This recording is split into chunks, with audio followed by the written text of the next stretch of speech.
नमस्कार. मी वैद्य स्वाती अणवेकर. स्वागत करते तुमचं आरोग्य हेल्थ रेमेडीज या चॅनलवर.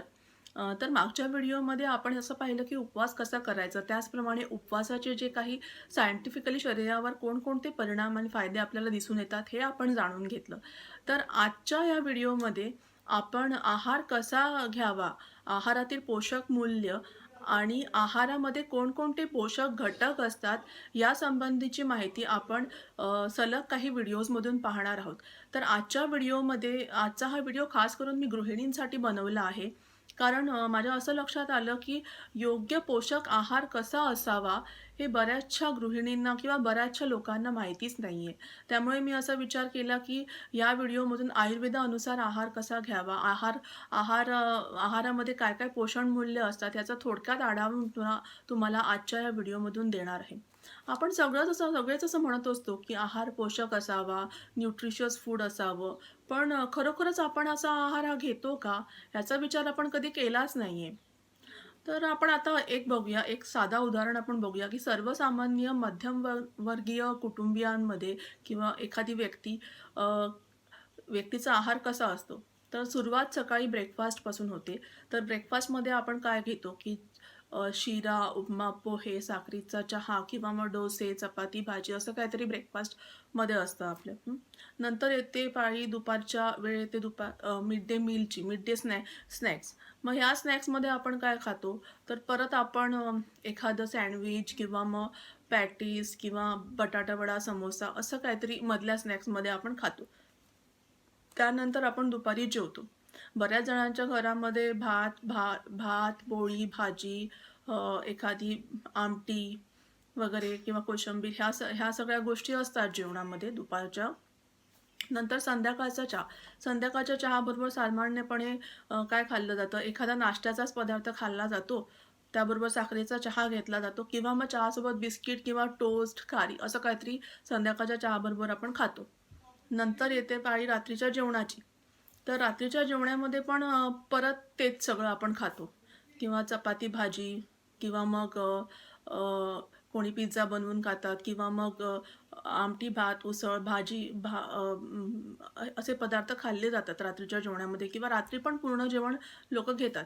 मग आपण असा विचार केला तर साधारणपणे ब्रेकफास्ट, मिड डे मील, मग दुपारचं जेवण, मग संध्याकाळचा चहा आणि रात्रीचं जेवण असे करून एक सामान्य माणूस 5 ते 6 वेळा खात असतो.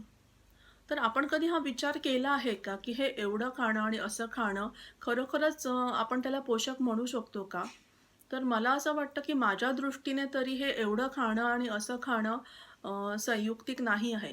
ते आयुर्वेदाच्या तत्वांना देखील धरून नाही आहे.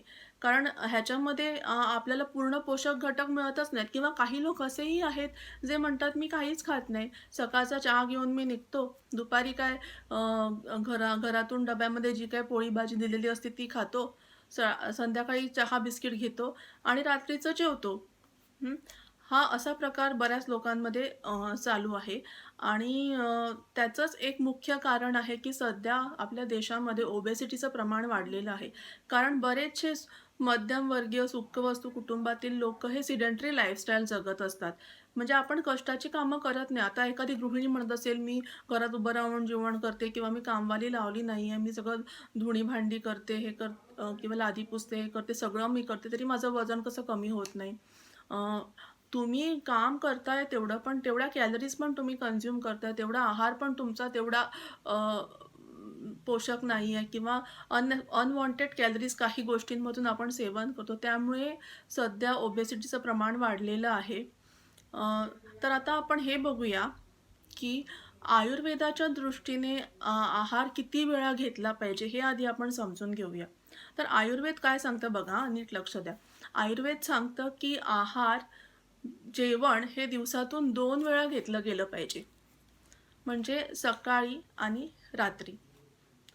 पण कोणत्याही व्यक्तीने 3 तासांपेक्षा आधी किंवा 6 तासांपेक्षा जास्त काळ 3 तासांपेक्षा आधी काही खाऊ नये आणि 6 तासांपेक्षा जास्त काळ उपाशी राहू नये. म्हणजे हे स्टेटमेंट थोडंसं कन्फ्युजिंग वाटतं. तर आता मी तुम्हाला समजावून देईन, की ह्याच्यामध्ये काय आयुर्वेद नक्की सांगायला शोधतोय तुम्हाला. तर पूर्वीच्या काळी जी आपण लोकं पाहिली असतील किंवा आताही जी मोलमजुरी करणारी लोकं असतात, ती काय करतात, सकाळचं भरपेट जेवतात. दिवसभर कष्टाची कामं करतात आणि रात्रीचं जेवतात. मध्ये काही खाल्लं नाही खाल्लं त्यांना काही फरक पडत नाही. पण आपण हे जे कायम तिन्ही त्रिकाळ खात राहतो, त्याच्यामुळे बऱ्याचशा रोगांना आपण आमंत्रण दिलेलं आहे. तर आयुर्वेद सांगतं, की निरोगी व्यक्तीने फक्त 2च वेळा जेवलं पाहिजे. म्हणजे तुमचं सकाळचं जेवण आणि रात्रीचं जेवण किंवा संध्याकाळचं जेवण, रात्रीचं नाही इथे म्हणत मी, संध्याकाळचं जेवण हे सर्व पोषक मूल्यांनी युक्त असायला पाहिजे आणि मध्ये तुम्ही अशी काहीतरी गोष्ट खायला पाहिजे, की जी जेवणाचा भाग नाहीये. म्हणजे त्या दरम्यान तुम्ही काय खाऊ शकतात? तर तिथे खाण्यासाठी योग्य आहेत ती फळं. समजा तुम्ही आता सकाळी 8:30 वाजता नाश्ता केला असेल, तर 8:30 म्हणजे 9:30, 10:30, 11:30, 12:30, दीड, अडीच. 2:30 पर्यंत किंवा 2 वाजता तुम्ही हा फलाहार घेऊ शकता आणि त्यानंतर 6 तासांच्या आधी म्हणजे संध्याकाळी 7:00-7:30 वाजता तुम्ही तुमचं रात्रीचं हलकं जेवण तुम्ही घेऊ शकता. हा एक पर्याय झाला. हं. मग कोणाकोणाला असंही वाटू शकतं बाबा, की आता सकाळी-सकाळी कसं बाबा जेवणार? सकाळी जेवणं योग्य आम्हाला जमत नाही. आम्ही सकाळी नाश्ता करतो, दुपारी जेवतो आणि रात्री जेवतो. पण खरं सांगायचं तर ब्रेकफास्ट किंवा नाश्ता ही संकल्पना आपल्या भारतामध्ये कधी नव्हतीच. ती ब्रिटिशांनी जेव्हा आपल्यावर राज्य केलं, तर त्यांच्या देशातली ही परंपरा आपण आपल्या अंगवळणी पाडून घेतलेली आहे. हां, बरं ठीक आहे. कुणाला जर आता नाश्ता सकाळी-सकाळी जेवणं जमत नसेल, तर त्यांनी काय करावं हेही मी तुम्हाला पर्याय इथे देते. ते लोकं काय करू शकतात, की सकाळचा नाश्ता केला 8:00-8:30 वाजता. त्यानंतर त्यांनी दुपारचं जेवण करायचं आहे आणि रात्री संध्याकाळच्या वेळी त्यांनी फलाहार किंवा भाज्यांचा व्हेजिटेबल सूप असं काहीतरी घेऊन त्यांनी संध्याकाळच्या वेळी लाईट डाएट ठेवायचं आहे. असंही केलं तरी तुम्ही चालू शकतं. तर आयुर्वेदाने अजून एक गोष्ट सांगितलेली आहे इथे, की जेवण केव्हा घ्यावं? तर सूर्योदयानंतर जेवायला खायचं आहे. पहिलं जेवण तुमचं सूर्योदयानंतर असावं आणि तुमचं शेवटचं जेवण हे म्हणजे रात्रीचं संध्याकाळचं जेवण हे सूर्यास्ताआधी असावं. म्हणजे साधारणपणे 8:00-8:30 वाजता तुम्ही पहिला आहार घेतलात. मध्ये 2 वाजता तुमचा मिड मील स्नॅक्स झाला आणि संध्याकाळी 6, 6:30, 7 किंवा किमान 8 पर्यंत तरी तुम्ही तुमचा शेवटचा आताच्या काळामध्ये मी 7:30-8 म्हणते, पण खरं तर 6-6:30च्या दरम्यान तुमचा शेवटचा आहार तुम्ही घेऊन फ्री व्हायला पाहिजे. तर मी इथे 7, 7:30-8 असा वेळ सगळ्यांसाठी सांगते त्यांना सोपं पडावं म्हणून. कारण बऱ्याच लोकांना नोकरीमुळे वेळेत घरी पोहोचता येत नाही, तर त्यांनी 7:30-8 वाजता सुद्धा शेवटचं जेवण घेतलं तरी चालू शकतं. हं. तर या 2 पद्धतीने तुम्ही तुमच्या आहाराचं मॅनेजमेंट करू शकता. हं. मग आता बऱ्याच जणांना ही पण शंका असेल, की बाई एवढं तर सगळं जेवण फक्त एवढं जेवायचंच का? मग चिवडा, लाडू, चकली, शंकरपाळ्या ह्या ज्या गोष्टी आपण बनवतो किंवा घरात बनवलेले स्नॅक्स असतात, हे कधी खायचेच नाहीत का? तर मूळ मुद्दा हा आहे, की ह्या स्नॅक्समध्ये काय आपण वापरतो? तर शंकरपाळी तुम्ही जेव्हा करता किंवा चकली करता त्याच्यामध्ये तांदळाचं पीठ असतं किंवा गव्हाचं पीठ असतं, मैदा असतो. ह्याला एक्सेप्शन फक्त बेसनचे लाडू हा पदार्थ आहे, ज्याच्यामध्ये आपण बेसनचे किंवा मुगाचे लाडू जे आहेत, त्याच्यामध्ये आपण डाळी वापरलेल्या असतात. किंवा शेंगदाण्याचा लाडू घ्या तुम्ही. पण बाकीच्यांमध्ये तुम्ही बघत असाल तर सगळे आपण धान्यच वापरलेली असतात फराळाच्या पदार्थांमध्ये. तर आणि जेव्हा आपण आता तुम्ही म्हणाल, की फरसाणामध्ये किंवा फरसाण जे आपण खातो त्याच्यामध्ये तर बेसन असतं. पण जेव्हा तुम्ही एखादा पदार्थ तळता, तेव्हा त्याचे जे ओरिजिनल न्यूट्रिशियस व्हॅल्यूज असतात ते पूर्णपणे बदलून जातात.